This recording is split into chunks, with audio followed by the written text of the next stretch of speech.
again on this battleground, and that is Towers of Doom. An old Team Freedom favorite. Yeah, but Tempo is no stranger to the map. Used to be one of their favorite go-tos as well. Up until Gale Force Esports started being the global masters long ago. They really did enjoy the map. So giving it to Freedom just because they got a lot of momentum on their favor, they selected the map. And it's going to be really kind of interesting too because there is no opportunity to be able to end through the core, which makes Macro that much better, but Tempo seems to be the team on top of it, right? Even that last game, the one Freedom won, was over a major fight onto the boss, and then because it's Warhead Junction, lethal exists at the level or 9-minute mark, but they're gonna have to have their macro game on point if they want to stand a chance here versus Tempo. Now, an interesting note to you, Dread, is that Tempo Storm stopped picking Towers of Doom in their series ever since the weekend, where they lost to both Gale Force and No Tomorrow, and they lost this battleground to both of those teams, and were like, we are no longer a Towers of Doom team. We like other battlegrounds now, and Freedom's bringing them back to it. Yeah, it's very... Tempo Storm's battleground selection for me has been one of the most confusing, I think, out of any team I've ever studied in my life, just because they really kind of just do whatever they want in terms of map priority, it feels like. When Warhead came out of nowhere, had the midseason brawl for themselves, and then they almost always are at the forefront of bringing a specific map to the North American scene, just because obviously the impact that they have onto it, but they like cycling them, it seems like. It's a very interesting dynamic there. Same bans as the first game where Tempo Storm, that was the last time Tempo Storm were first pick. And in this instance, they picked Uther. Do they do it again? Or do they want Genji? We have yet to see Psalm bust out the Genji in this series. They have been okay with Team Freedom taking it. Although finally, Freedom were able to get a victory with it, so that might change things.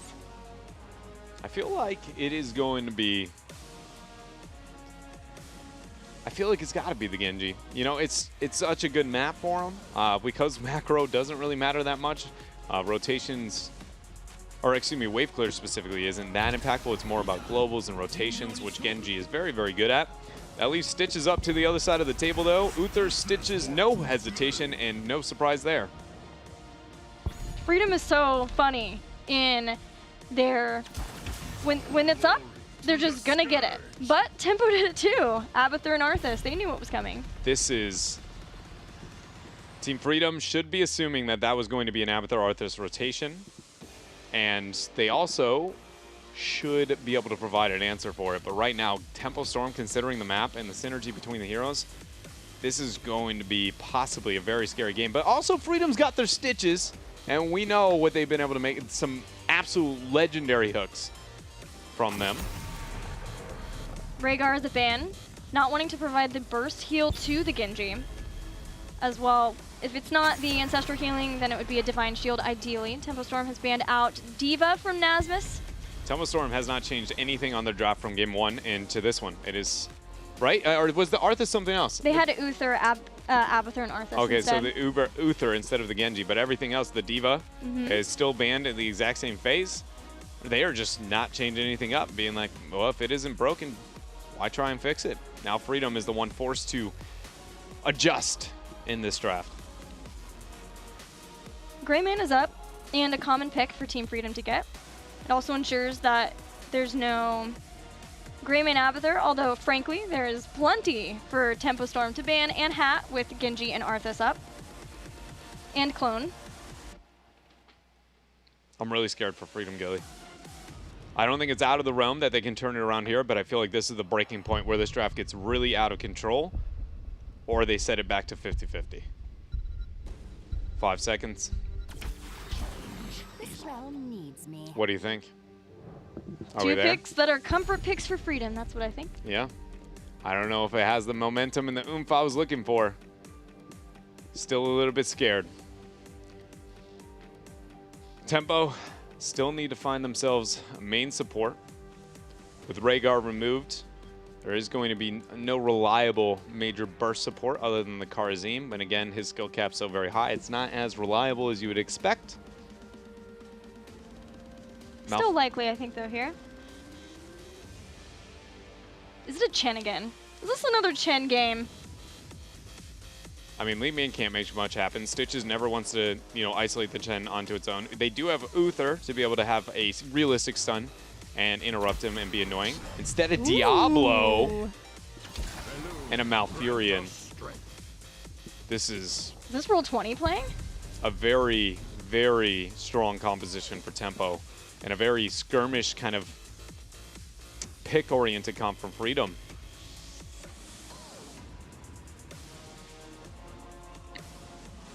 The last pick here, I just can't think of anything that may get it to the point of a major comeback. They go with the Tychus, understandable considering there's a lot of damage there between the Diablo and the Arthas. A lot of beef there. Yeah, a lot of beef up there. Not only can you rid of the HP, but Tychus will be able to hold his own with some of the defensive features his kit provides. I'm really, really liking what Tempo's got going on in this game. I just feel like there is so much pressure on Stitches to just be an absolute monster this game, and the follow-up has to be there every time. Collusion's got to be there with the stun. Li Ming's got to do her thing and get the one-shot after Tychus preps it with the bigger they are. And even when that happens, it's very likely that the kill goes down. The problem is that the counter initiation is reliable, and it's going to really hurt if it actually makes contact more than just the Diablo. Because what's going is, typically you'll see is the hook, you'll see the bigger they are, Li Ming's looking for a reset. The hook hits in, and if they know this is a fight, that one loss is going to be too big, APOC hits, splits the members, that's when everybody tries to move in. Suddenly you've got Arthas, Twilight Dream, and Genji has 4 resets. That's why it's very scary. But if they do that without the APOC, you know, it's a really long cooldown, 2 minutes long. If they can get those hooks and then downtime, then suddenly I feel like Freedom's got a lot going for himself. Yeah, the great thing about Diablo 2 is that he can have Soul Shield, which is nice that Team Freedom were able to still pick up the Tychus in a way of making sure that they could still do some reliable damage to him, since they only had Li Ming as a damage dealer so far. But Diablo has the world as follow-up behind him with Arthas and Malfurion. And I'm worried mostly, I think, about Stitches, because if he goes in even at all trying to look for a good hook, trying to get some putrid bile down, then he might just find himself with the Lord of Terror in front of himself. We'll have to see if Team Freedom can tie things back up in this game. We're going to Towers of Doom for game number 4. It really is a battle of fire and ice with the, you know, we've got the Lich King and Diablo on the same squad. And Zugrug, the Abomination himself, he's got to find a way to just, you know, hopefully survive the double Arthas, the Abathur Hat, and the Diablo. But I agree with you. No big deal, right? Yeah, I mean, you know, just percentile damage. There's a lot of really cool, fancy heroics on their side. Hopefully he's going to be able to hold his own because they need it. Freedom needs this game if they are going to be able to take out Tempo Storm. Again, the final boss in North America remaining for themselves and what would allow them to be able to get the first seed for North America at the Western Clash. Dash pickup for Dansky, so he'll be trying to collect those regen glows, which will help him out with being able to get some movement speed as well as range increase for his run and gun. Here's the first drag. Successful. Caterpillar takes a whole lot of damage, but dodges the hook. Yeah, you could tell they had no intent of Cattle being anywhere near even hook range. June was already halfway through rotation, same with Arthas and Genji. Bit of miscommunication here early on for Tempo, but luckily didn't cost themselves a kill. Yeah, Diablo does not want to be soaking hooks until he can build up some of those souls and be a little more tankier, be able to take damage from that. I have a question. What's up? What do you think June is questioning right now? Shando's Clarity versus Scouting Drone? Because I don't feel like Moonburn is going through his head. It's not a map where it gain enough value. You don't really win through the macro too easily. He commits to the Scouting Drone. I just thought it was interesting that he didn't commit to that earlier because that has been such a staple for so many players. Hook is available. Zugrug, though, not going to throw it out yet. Yeah, I don't know what the other... I mean, obviously, Shando's and Moonburn are the other 2 talents of that tier, but I'm not sure what the thought process was there. Maybe Moonburn for later on sapper damage? Yeah, the sappers, you know, he can solo the sappers pretty effectively. Or I was wondering if there's any argument if Shando's like into Arthas specifically, because he'd be struggling, but nobody gets, usually goes Shando's for the CDR, not maybe the actual mana cost itself, and Arthas is not a cooldown-based hero. You don't go, oh, I got 2 Howling Blasts, so now you know. I mean, it would be nice, but it's not like a necessity with that style of talents. Either way, we've got ourselves 15 seconds away from the first 3 altars of the game. Both the first and the 5th altars on Towers of Doom are, in fact, 3. And the sappers were picked up like clockwork, as always in North America. Abathur looks like he's questioning if he wants to pick up the top right. He might be able to do so, but first a hook on bottom. Good zoning route from June. The bigger they are is ready and online for Team Freedom. Having that will be integral in him being able to put consistent damage on top of the two warriors. Tempo Storm is invaded over in the top right, delaying the potential stock down. And Kira's just gonna come down anyway. They're gonna leave Leeming up at the top just to zone. They get Kira here. Now the Hammer of Justice immediately following up the deflect, and that was such a cool move from Team Freedom. Like, fine, we'll send Haka down, and we'll just leave Leeming to delay. The hook comes in, Cattle is out of here. And Zugrug with the max range there, and the heals coming out from Collusion. They making plays left and right. Team Freedom finds themselves with 4 shots over Tempo, but it's more, not so much what they achieved, it's how they did it. With style is how. Swag. You know, that was about the lamest way you could say swag. I take it back. Actually, can we edit this?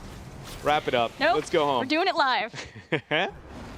Yeah, sending Haka down, just like, fine, we will go. You deal with this Arthas. Just don't get caught. Send out your orbs, your magic missiles to delay. And Arthas isn't a global. He can't go down there. All of a sudden, Haka shows up. It's like, wait a second. That's not fair. That's not how this was supposed to go. There was a moment where Fury had the opportunity to recover everything, and that's just not matching the trade, and then trying to use the hat to be able to get the 1v1 versus, I believe it was Li Ming remaining. Yes. But by not committing to that, he essentially did give the upper hand to Tempo, but they could have stand a chance if, you know, somebody hadn't gotten picked in the rotation. It was just, honestly, Freedom really forcing the hand of Tempo and them not managing to respond within time. And that's what I've loved so much about this series between these two teams, these two titans, is watching them try to force each other's hands and seeing who is able to make the right adaptations, and both adapting so fast with what they have in every single game has been so fun to watch and commentate. Level 7's here for both teams. Tempo Storm going for more of the old school build with Arthas, even though they are still not going to build in a Frost Presence.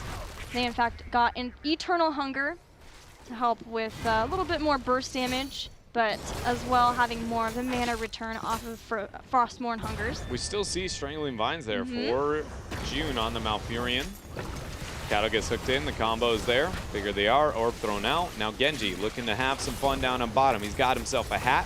For now, it's just throwing out the shuriken, testing the waters. 14 seconds, and we're gonna have ourselves both mid and bottom altars coming online.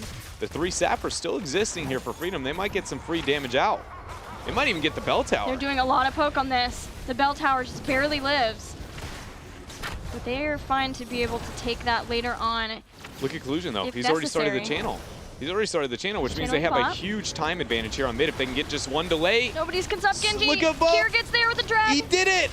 He does. He drags in Psalm. Now needs to get back to the team. The roots separate out. Fury's been dragged in, pulled in with the hook, and as the magic missiles come in, Arthas will go down. Drag onto Cattle, and now he is going to share the same fate, but Fury, or excuse me, not Fury. I don't know who, in fact, Kier was the Haka there. He goes down. And now it's going to be another channel attempt. Psalm making work here. He gets Nasmus the deflect, but he didn't get a reset because he actually used the dash too early within the 2-second window, unable to get himself that kill. And though Tempo made more happen, in the end, it is Freedom who comes out on top. What a game. What a brawl we've had. Already only 6 minutes into this game. In game number 4, Team Freedom are down in this this series, so they really need this victory to be able to tie it up and make the Miracle Dream reverse sweep a possibility for them once again. They already did it versus Roll20. It really does feel like Freedom, all it took was that one win, and now they suddenly are playing with a lot less respect in a positive way, you know, so that they aren't giving up too much to Tempo Storm. They're just like, well, we're going to do this, rather than going like, you know, panicking, questioning, second-guessing themselves. First Sapper was actually body blocked there by Cattle. Hook did not land. And it looks like all 3 should be easy clear for Tempo Storm. No free shots given up today. It's crazy thinking that Team Freedom has already gotten to a position where they are escorting sappers in as early as 6 minutes and 30 seconds in the game. But that's thanks to the damage they were able to do to this bottom bell tower, and they're keeping a hold of it. Haka, meanwhile, is soaking up the mid, trying to just be the counter to the Abathur and keep up with the experience soak there, not letting the lanes push too far in Team Freedom's direction. We have a Divine Storm in heroic abilities, Apocalypse for the Diablo. That is very, very risky. Hold on a minute here. We see the skirmish, adaptations popped. Cure may survive. No, there's no way. Even with the heroic down. Dead Dino. He is an extinct Dino. He's gonna burrow! He just used both of the CCs. No, he did not. All right, Shadow Charge locks it down. That Divine Storm, we were talking about the pressure that we feel like Zugrig is going to be receiving in this game up in the front line. Not having Odin with a Divine Shield, because oftentimes Odin is the kill target and you Divine Shield and you're like, oh, now we lose this fight 100%. It just means freedom. When they start the fight, they got to end it right then and there. And Tempo Storm has the same intent. It's just theirs is a little bit more, you know, intimidating between those 4 huge heroics. Here we go. Oh my goodness. Dansky went in for the poke and got flipped right into Apocalypse, but so far is just fine. Zugrig's there too, and Cure has been able to stock in. Som is taking a ton of damage, but makes it back to June to get a heal, and Li Ming goes down. The first kill in this fight. Cawthon just sacrificing the rest of the clone's HP to be able to make sure they get themselves a Li Ming. Hook, though, landing on the Fury. Now he's in a bad spot. The Icebound Fortitude, though, getting him out of the Divine Storm. June dragged before Twilight Dream goes off, and now Cure save this fight, possibly for Team Freedom. Oh, Som, though, he is starting to whittle down the health bars of multiple members of Team Freedom, and it looks like the first reset he'll get will be off of Stitches. Tempo Storm continue to chase down Collusion and Dansky. Collusion goes down, and Tempo Storm, even though they lost their Malfurion in the end, are able to get the victory from the fight as well as the altar. And it all started with taking out Li Ming, so she could not get resets off of any fights. Luckily for Team Freedom, death timers are short enough that Tempo did not feel comfortable, you know, backing out, converting that bottom bell tower, so they only got 3 shots to call their own. Tempo now picking up the sappers. They're going to convert back that bottom bell tower. We didn't see a mule for Cawthon in this game, instead going with a more, you know, mind-focused build, and it hasn't really seemed to pay off too much. I'm not saying that mule would have gotten that much more effectiveness, but we have seen it time to time again on Towers of Doom be picked up here just to try and help with that bell tower race. Yeah, the slows off of that might be enough if he's trying to make sure that if Genji's starting to chase down a target, he can indeed catch up to them thanks to that slow. So far, it's a 13 versus 13. That Abathur's is coming into play for Tempo Storm, though, because they are getting ahead in experience. Yeah, they really are at the stage where Abathur becomes a major problem. And the fact that they aren't that far behind, at least on core health, it's pretty bad, but it could be a much worse picture. The experience being in their favor is really the biggest thing. June trying to stop these sappers, but he's just a lone Malfurion. I don't know how much he can get away with this. They're actually just zoning away and getting the fight. Hook hammer. Caterpillar's taking a lot. Gonna dive in deep, trying to get that kill, using that from the shadows. Li Ming taken out by the Dragon Blade too, not having the Divine Shield, but Divine Storm will be used, and that does spell the end of Genji. Twilight Dream has still not been used in this fight because it just was forced so heavily. Now Caterpillar getting dragged back, using the Shadow Charge. He gets the heal, but it does not matter. He goes down. Drag coming out from Cure on to Fury, and now Arthas trickling away. Odin unable to hit him, or at least kill him there with that Q. If he's got a dash Q, he's got it. Not even needed. Fury just being raced, or excuse me, why do I think every Dahaka's a Fury? I don't understand. I think it's the Team Freedom and then the UR, and it's a Dahaka, so I think it's Fury. But it is, in fact, it is Cure for the second time in this game, and he hits the drag that enabled the team to win the video game. Great timing of abilities, too, to maximize getting the hook and then the drag after there. And this time, too, hook and drag forces June to use his Ice Block. Twilight Dream will follow up as well, but altars have been taken. Cure's gonna drag in Malfurion once again, hoping that he can at least take down the kill along with them since he was guaranteed to go down, but that is not the case. Som taking him out and keeping June alive. Yeah, now he's gonna be looking to try and find another kill, but the Biles slow is going to be too real. Tempo Storm only finds themselves 1 kill, but they are 20 shots, Gilly. Like 20 whole shots. That is... We've seen worse, though, and again, as long as experience is in their favor, they have to feel a bit more comfortable. Run and gun, or the dash being completed there, allowing the movement speed for Tychus is going to be useful as a defense. But to be honest, for Tempo and their initiations, every time Apocalypse has been used, how many times have you seen Army, Clone, or Genji applying pressure at the same time? It does feel like Cattle's initiations are without regard to where the remainder of his team is, and that's a pretty bold statement considering they do have a Genji onto the team. So just maybe waiting half a second more, or at least the team being closer to him before these initiations happen. The last one, both Psalm and June barely made it to a range where they were able to get themselves on top of the Li Ming. Tempo Storm gets a boss for 4 welcome shots toward the core of Team Freedom, using that little bit of time where they had slightly 16 before their opponents to maximum effect. But Team Freedom have had a lot of presence and focus on this bottom bell tower. They are, once again, this would be a huge fight for Tempo Storm if they're able to win because of the triple ultra phase. The Odin has been dropped. The hook pulls in Caterpillar, who starts taking damage. He has to use the APOC defensively, and it doesn't matter. Again, Caterpillar just got out from that, but Cure actually going down before Adaptation gets the heal. Psalm with the deflect. He lives through Dansky's damage on the Odin. Clone is going to be going down here. We've got the triple altars, and nobody's paid any attention towards top. Does Cawthon try and make a risky play? He does. He actually burrows top left. He's going to start the channel, and he gets it. There's no way Stitches can make it. He's dead, but Stitches, in fact, was unable to get the kill. No way. Shut up. Oh. He just got revealed. He lives.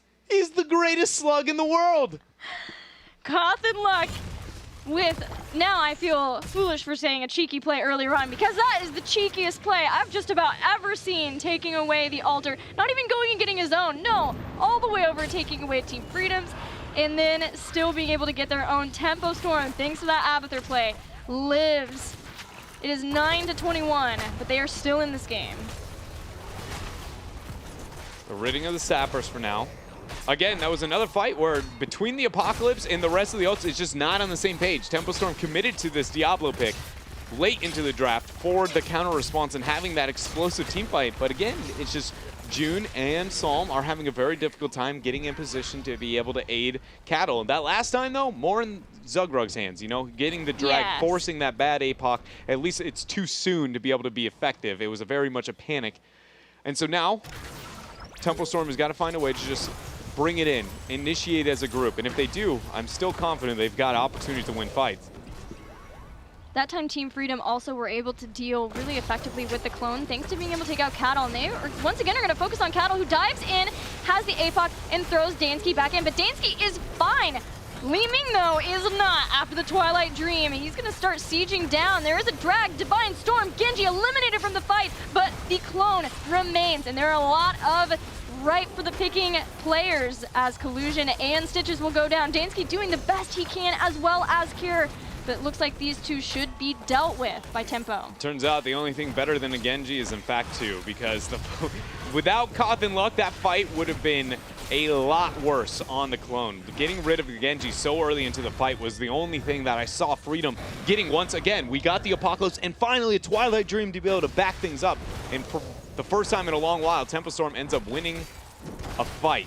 And you could see the trouble with Tychus, because you take Tychus because he isn't so much of a liability the way Li Ming is, but at the same time trying to get him so that he can use his minigun damage to bring down the health bars of warriors makes it so that he has to drop the bigger they are on top of Cattle when Cattle is the first initiation, then he has to go into Odin. And that time when you're dropping Odin down is time where you are not attacking while you're bringing the Odin in, and that's just enough time for Tempo Storm to take out Li Ming. Yeah, and that's one of those situations where it comes down to like Collusion's trade-off, the Divine Shield versus the Divine Storm. They committed to the more CC, and you can see why. It's a very good counter momentum tool, but it's also very difficult for both Tychus and Li Ming to find a way to keep themselves alive when there's so much pressure going on to really every member of Team Freedom. They can't keep Li Ming alive, and that means that there are no resets. So the volatility of Team Freedom's composition that should be there just as much as Tempo Storm's with the Genji is just not there.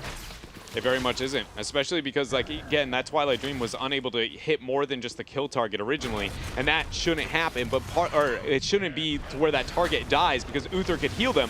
But again, they don't have the Divine Shield. They aren't getting that initiation with the Collusion hitting Divine Storm before the fight and the deaths are actually happening. Be the setup, not necessarily a counter momentum fight, because if they aren't the ones dictating the pace of it, they aren't the ones winning it. Tempo Storm has hit 20. June is still considering what he wants his 20 talent to be. Everyone else, we have a Hive Mind. We have Lord of Terror, which may be the difference of Caterpillar being able to stay alive. Once he gets hooked in, starts taking damage, he can hit that, and he steals away 10% of the max health of all nearby enemies, which not only sets up to put more damage on Li Ming, but may just enable him to stay alive and not have to drop such a panicked apocalypse. It's also just, consider the damage output that it has when you hit. It's an AoE, so it really just shreds your opponent beyond the survivability provided.